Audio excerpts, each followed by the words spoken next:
Hello everyone, this is Kyle from Teacher's Teacher, and we are back with our second video in the Google Arts and Culture class. Now, the focus of this video is just looking at some examples of how we can use this and what this could offer students in your classroom to enhance their learning and their discovery in a few different ways. Now, what you see here is a list with some hyperlinked activities that we're going to look at, some web pages that we're going to look at, and this should look identical to what you are also seeing on the Moodle platform. So I want you to click along with me and take a look through these links. And again, right now, we just have our Explorer cap on, right? We're just looking through what are some different things that this program can offer our students. So let's start with a wide range of topics to explore. Now, the first one that I have here, and again, we're going to go into much more detail a bit later on in the course, but we're still in the discovery phase, is ArtZoom. So let's go ahead and click on this one.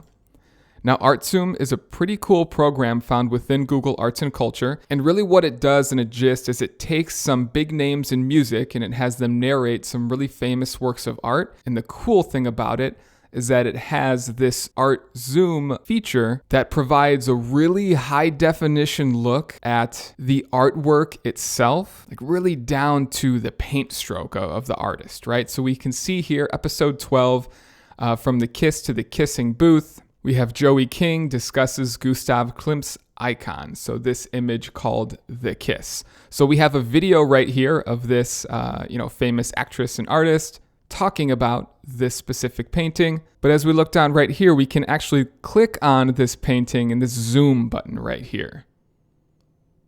And that's going to load up this painting, and we can already see this just massive amount of detail zoomed in at this particular point, right? This is called The Kiss. And what we can do is we can click and drag and we can navigate and we can actually even zoom in even more down to these really, really fine details. And you can see that it kind of re-renders after we just did that zoom function to show just the massive amount of detail in this painting, right? And we can go ahead and zoom out as well. And we can just take a look and we can explore, right? All these different famous works of art up close, like we really have never seen before. We see things like this in a museum. We can't even get this close usually, right? So a really great way for students to explore art and explore even some artists and kind of making some connections between new media today and older famous art media. So a pretty cool program to explore with your students. I'm going to hit the back button here. And I'm going to hit back again.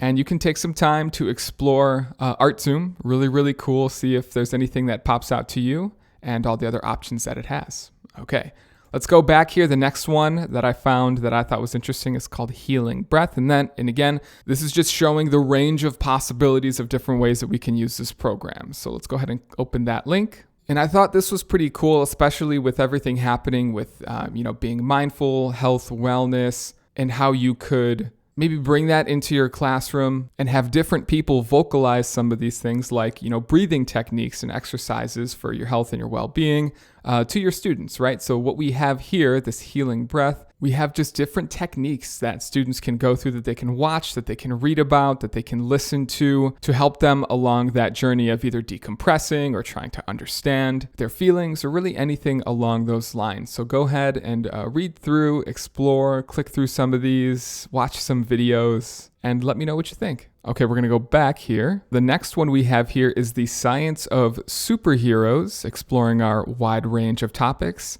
Let's go ahead and click on and open up this link. And with this link, this is kind of a narrated scrolling story feature that we see all over the place within Google Arts and Culture. This one obviously aimed for younger students and kind of like a comic book feel to it. So the Science of Superheroes, talking about superpowers and what does it mean, to have superpowers and where do we see them come from. And really all I'm doing is just scrolling, and you can see that we kind of have this comic book-esque feel as I go down. And I can even interact with some of these pictures, these 3D pictures, which we're going to look at a little bit later, by clicking and dragging myself around as I'm reading through and kind of understanding the story.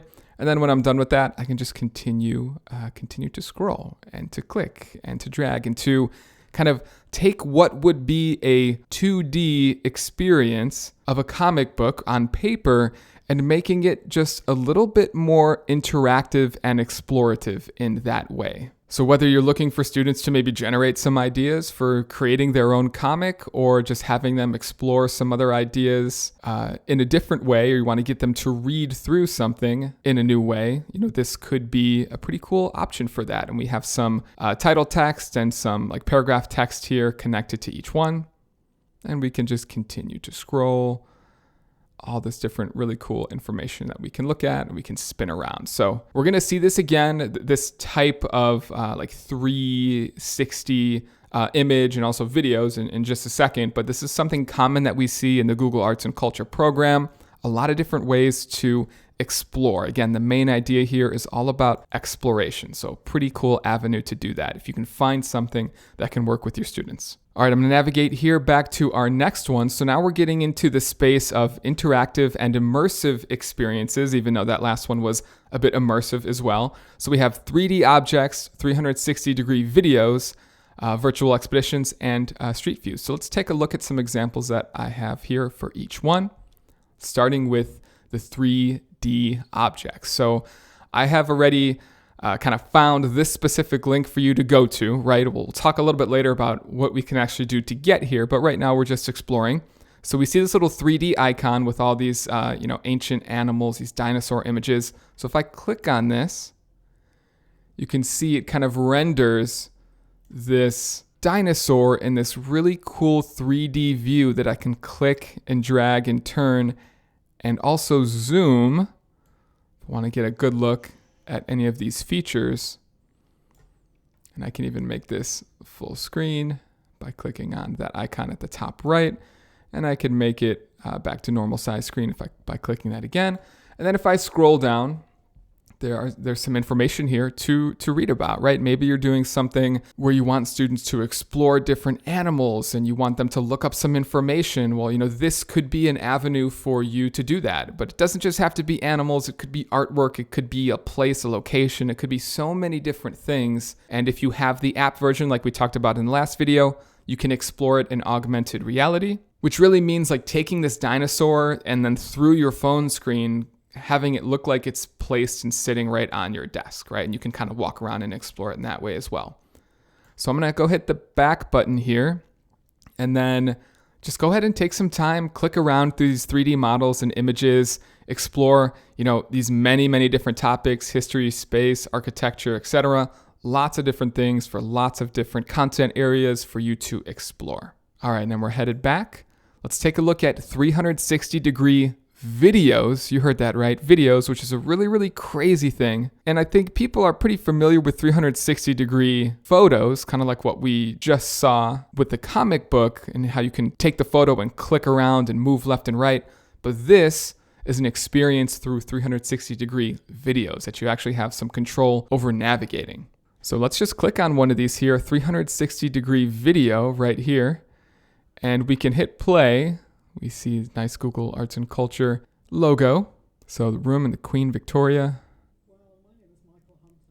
Now on the surface, looks like a normal video, which it definitely is, but you can click and you can drag and you can look around this video while it's playing in real time, which honestly is something I've never really seen before using Google Arts and Culture.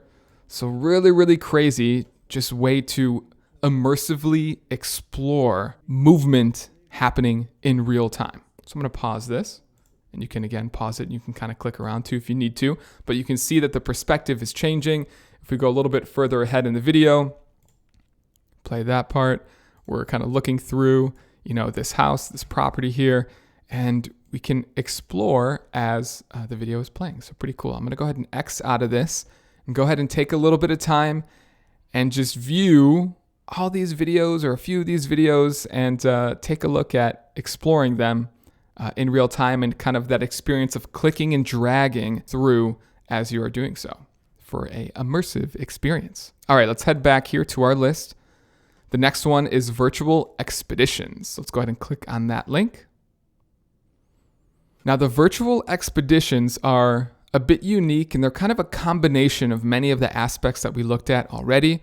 So this expedition that I found is the first journey around the world. So unveiling the complicated history, science, and consequences of the first ever expedition around the world. That's the title that we have here.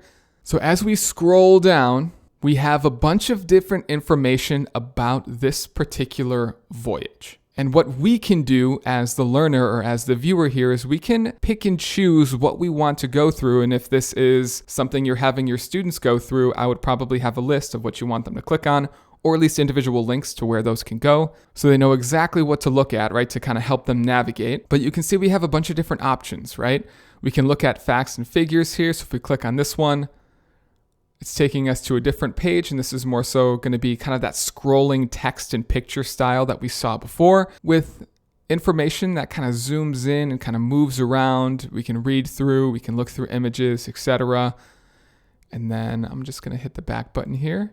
And then we can also, take a look, preparing to sail. We have some video, mute that. We have some video information as well. Now this one is not a 360-degree video, but again, just a video to go through and to watch. You can, create something for students to watch this. And as we continue to scroll, we have some options of what we can click on, right? A ship, a captain, a map, a compass, lots of different things that we can look at, the art of mapping. And this is just a way to explore this particular topic through many different avenues. Okay, so this is what I'm calling the expedition part of Google Arts and Culture.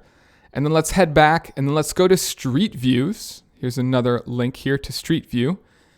Now, when we talk about exploring, Google has many programs that are really good for you to explore, like Google Maps, which we'll talk about later and in a little bit more detail, but also Google Street View that kind of comes along with Google Maps, which is a way for you to explore many, many different locations around the world. So if we take a look at maybe the British Museum right here in London, we can click on this Explore button.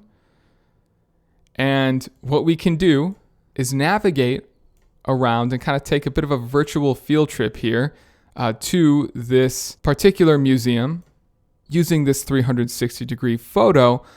And what we can also do is we can go ahead and click and actually move to these different spots, these different locations that we have here. So anywhere that there's an X on the ground, we can click and we can move to get a bit of a new angle of the same image to kind of move around the museum. So let's see if we can go travel a bit up the stairs here. Maybe it'll let me. Oh, this is outside. Okay, I just clicked on the wall. Maybe that's not where I want to go. Let's go this way.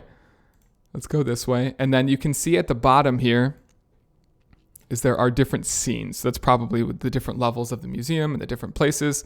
So at the bottom, I believe we're on the first scene, or we weren't on the first scene. We click on this one, and this is going to take us to a new location. So go to this part of the tour, and we can click through to take us to these different locations within the museum that we can then also click and navigate through. Okay, so this is like taking that street view that we know from Google Maps and putting it into all these different locations around the world, different museums, different places that you can explore with your class and with your students. All right, and then let's go back to the last one. So the last one we have here for, great reasons to use this with your students and what it offers is also some reputable information and primary sources. So I have a link here to just an article that is found on Google Classroom, a brief history, learning about vaccination. Maybe you want your students to read through some information about that, or you want to even pull some information yourself out of this to use it with your students. Again, this is kind of like the scrolling text and pictures, but as you're scrolling down, we can see that information is popping up here for you to read about, but you'll notice if you look up at the top left, there's a little icon here that you can hover over, and you will see where this information comes from, the direct cited source for this information of this particular picture and this particular info about the slide itself.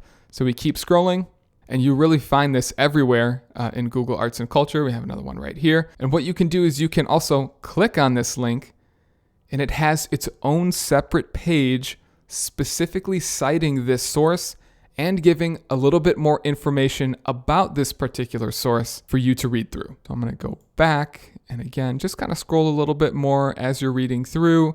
Again, we have these sources popping up here. So just a lot of different sources that are all cited and they're all ready for you to use and for your students to use and to cite if that's something that you're working on with them. You can go through that process as well. Okay, I'm going to go back over here, and that about sums up everything for this video. And again, the purpose here was just to look at a few curated things that I have linked for you to explore, just to kind of get some ideas flowing about what this program can do and offer your students and how you could potentially use it in your classroom. Thank you so much for watching, and we'll see you in the next one.